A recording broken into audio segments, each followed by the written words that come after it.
सोचिए, एक डॉक्टर पर मेडिकल नेग्लिजेंस का एलिगेशन लगता है। एक पेशेंट एलिजिबली अपनी आंखों की रोशनी खो देता है। केस शुरू होता है, आर्गुमेंट्स होते हैं, अपील फाइल होती है, साल बीतते जाते हैं और फिर एक्यूज डॉक्टर की डेथ हो जाती है। अब कोर्ट रूम में एक लीगल क्वेश्चन खड़ा होता है, क्या केस भी डॉक्टर के साथ खत्म हो जाएगा या लॉ उसके लीगल हायर्स के अगेंस्ट कंटिन्यू हो सकता है? क्या वाइफ और सन को भी कोर्ट के चक्कर काटने पड़ेंगे या और सबसे इम्पोर्टेंट, डेथ के बाद एग्जैक्टली सरवाइव क्या करता है? लायबिलिटी, कंपनसेशन क्लेम या सिर्फ लीगल हेडेक? सुप्रीम कोर्ट ने अब इसी इश्यू पर एक डिटेल जजमेंट दिया है और बिलीव मी, ये सिर्फ एक मेडिकल नेग्लिजेंस केस नहीं है। ये जजमेंट अफेक्ट करेगा consumer dispute, civil suit, compensation claim, estate dispute, tort law और फ्यूचर के बहुत सारे केसेस। Welcome to लॉकॉम। चलिए अब इस केस की कहानी देखते हैं। ये केस शुरू कहाँ से हुआ? ये स्टोरी शुरू होती है एक फैमिली से जो डेस्परेटली अपनी वाइफ की आई साइट बचाने की कोशिश कर रही थी। अकॉर्डिंग टू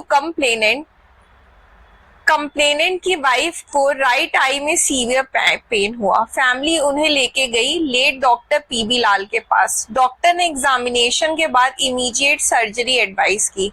ऑपरेशन हुआ। इनिशियली सबको लगा शायद प्रॉब्लम रिजॉल्व हो गई, लेकिन कुछ ही टाइम के बाद पेन वापस आ गया। फैमिली दोबारा डॉक्टर के पास गई, ट्रीटमेंट चलता रहा पर रिलीफ नहीं मिला। फिर भागलपुर, अलीगढ़ और उसके बाद से फाइनली फेमस शंकर नेत्रालय मद्रास तक जाना पड़ा। वहां एलिजिबली डॉक्टर्स ने बोला रॉन्ग ट्रीटमेंट और सर्जरी की वजह से राइट आई की विजन ऑलरेडी चली गई है। और सिचुएशन और स्केरी तब हो गई जब लेफ्ट आई के विजन पर भी डेंजर बताया गया। इमेजिन करिए, एक फैमिली, एक आंख ऑलरेडी लॉस हो चुकी, दूसरी आंख भी रिस्क में है। बार बार Madras travel, medical expenses, Chennai, Madras travel, Chennai now, mental stress, fear, helplessness. ये कोई नॉर्मल लिटिगेशन नहीं थी, ये एक फैमिली की ट्रेजेडी थी। अब आते हैं कंज्यूमर केस साइड पे। फाइनली फैमिली ने कंज्यूमर प्रोटेक्शन एक्ट के अंडर कंप्लेन फाइल की। कंपनसेशन डिमांड की गई, surgery expense, treatment cost, travel expense, mental agony और eye sight loss compensation. Total claim 4.5 lakh.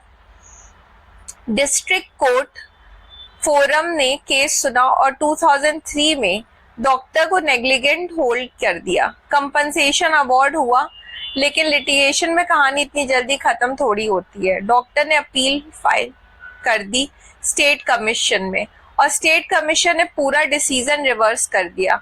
Commission ने बोला विजन लॉस ग्लूकोमा की वजह से हुआ था, नेग्लिजेंस की वजह से नहीं। कमीशन ने ये भी कहा सर्जरी एक्सेप्टेड मेडिकल प्रैक्टिस थी, डॉक्टर ने बेस्ट एफर्ट किए, complainant expert medical evidence produce नहीं कर पाए और इसीलिए डॉक्टर को नेग्लिजेंस से फ्री कर दिया गया। नेचुरली कंप्लेनेंट सुप्रीम कोर्ट नहीं, पहले नेशनल कंज्यूमर कमीशन गए। रिवीजन पिटीशन फाइल हुई और तब एक अनएक्सपेक्टेड ट्विस्ट आया, डॉक्टर की डेथ हो गई। अब इशू मेडिकल नेग्लिजेंस से शिफ्ट होकर एक कॉन्स्टिट्यूशनल लेवल लीगल क्वेश्चन बन गया। क्वेश्चन था, क्या डेड पर्सन के लीगल हायर्स को प्रोसीडिंग में कंटिन्यू किया जा सकता है? कंप्लेनेंट ने एप्लीकेशन फाइल की जिसमें डॉक्टर की वाइफ को और सन को भी पार्टी बनाया, इम्प्लीड किया। नेशनल कमीशन ने अलाउ कर दिया, लेकिन लीगल हायर ने स्ट्रॉन्ग ऑब्जेक्शन फाइल किया और ऑनेस्टली उनका आर्गुमेंट काफी लॉजिकल लग रहा था। उन्होंने कहा कि मेडिकल नेग्लिजेंस एक पर्सनल क्लेम है, डॉक्टर खुद मर चुके हैं, उसके अगेंस्ट कोई सर्वाइविंग डिक्री भी नहीं थी, तो प्रोसीडिंग ऑटोमेटिकली खत्म होनी चाहिए। और फिर कोर्ट रूम में एंट्री होती है एक लेजेंडरी लैटिन मैक्सिम की, एक्टिव पर्सोनलिस मोरिटर कम पर्सोना, मतलब पर्सनल एक्शन पर्सन के साथ मर जाता है। अब लॉ स्टूडेंट्स को ये मैक्सिम सुनते ही कॉन्फिडेंस आ जाता है, चाहे मीनिंग समझ आए या ना आए। बस लैटिन सुन के लगता है हाँ बॉस अब आर्ग्यूमेंट डेंजरस हो गया। सुप्रीम कोर्ट का ऑब्जर्वेशन देखते हैं। Justice JK. माहेश्वरी और जस्टिस ए.एस. चंदोरकर कोर्ट ने बोला ये maxim actio personalis moritur cum persona India में ऑब्सोल्यूट नहीं है और यही जजमेंट का टर्निंग पॉइंट था। कोर्ट ने एक्सप्लेन किया कि इंडियन स्टैट्यूट्स ने ओल्ड इंग्लिश कॉमन लॉ को मॉडिफाई कर दिया है। कोर्ट ने रेफर किया fatal accident act, legal representative suits act और Indian succession act. Supreme Court basically कह रहा था India blindly English common law follow नहीं करता, और ऑनेस्टली ऑब्जर्वेशन बहुत इंपॉर्टेंट है क्योंकि इंडियन कोर्ट्स रिपीटेडली कह रहे हैं कि स्टैट्यूट सबसे ऊपर है। लैटिन मैक्सिम कूल लग सकती है लेकिन स्टैट्यूट स्ट्रॉन्गर होते हैं। Section 306 enters the courtroom. Let's see. Section 306 of Indian succession act पे सुप्रीम कोर्ट ने फोकस किया और ये प्रोविजन पूरा गेम चेंजर बन गया। कोर्ट ने कहा generally right survive, liability survive, legal representative proceedings continue कर सकते हैं, बट कुछ क्लेम प्योरली पर्सनल होते हैं जैसे defamation, assault, pain and suffering alone. ये क्लेम यूजुअली डेथ के बाद अबेट हो सकते हैं क्योंकि ये डायरेक्टली पर्सन से कनेक्टेड होते हैं। लेकिन अगर क्लेम एस्टेट से कनेक्टेड हो, मनी लॉस हो, फाइनेंशियल लायबिलिटी हो तो प्रोसीडिंग सरवाइव कर सकती है। सिंपल लैंग्वेज में अगर पैसा और एस्टेट इन्वॉल्व हो तो लॉ डेथ के बाद भी कंटिन्यू हो सकता है। अब देखते हैं ऑर्डर 22 सीपीसी का कंफ्यूजन। अब कोर्ट ने एक और इम्पोर्टेंट क्लैरिफिकेशन दिया। अब कोर्ट ने एक और इम्पोर्टेंट क्लैरिफिकेशन दिया ऑर्डर 22 सीपीसी के बारे में। बहुत से लोग सोचते हैं कि ऑर्डर 22 सीपीसी में सब्स्टिट्यूशन अलाउड है तो केस ऑटोमेटिकली सरवाइव करेगा। सुप्रीम कोर्ट ने बोला नहीं, ऑर्डर 22 सीपीसी सिर्फ प्रोसीजर है, ये बताता है कि सब्स्टिट्यूशन कैसे होगी लेकिन ये डिसाइड नहीं करता राइट सरवाइव करेगा या नहीं। वो डिसाइड करेगा substantive law, mainly section 306 of Indian succession act. Court ने ब्यूटीफुली बोला प्रोसीजर और सब्सटेंटिव लॉ को हार्मोनियसली रीड करो। अब देखते हैं कोर्ट ने फाइनल होल्डिंग क्या की। कोर्ट ने कहा कि लीगल हायर्स को इम्प्लीड किया जा सकता है, प्रोसीडिंग कंटिन्यू हो सकती है, बट कोर्ट ने हायर्स को भी प्रोटेक्ट किया। कोर्ट ने क्लैरिफाई किया कि लायबिलिटी सिर्फ इनहेरिटेड एस्टेट तक लिमिटेड होगी, मतलब वाइफ और सन पर्सनली लायबल नहीं होंगे बियॉन्ड इनहेरिटेड एसेट्स।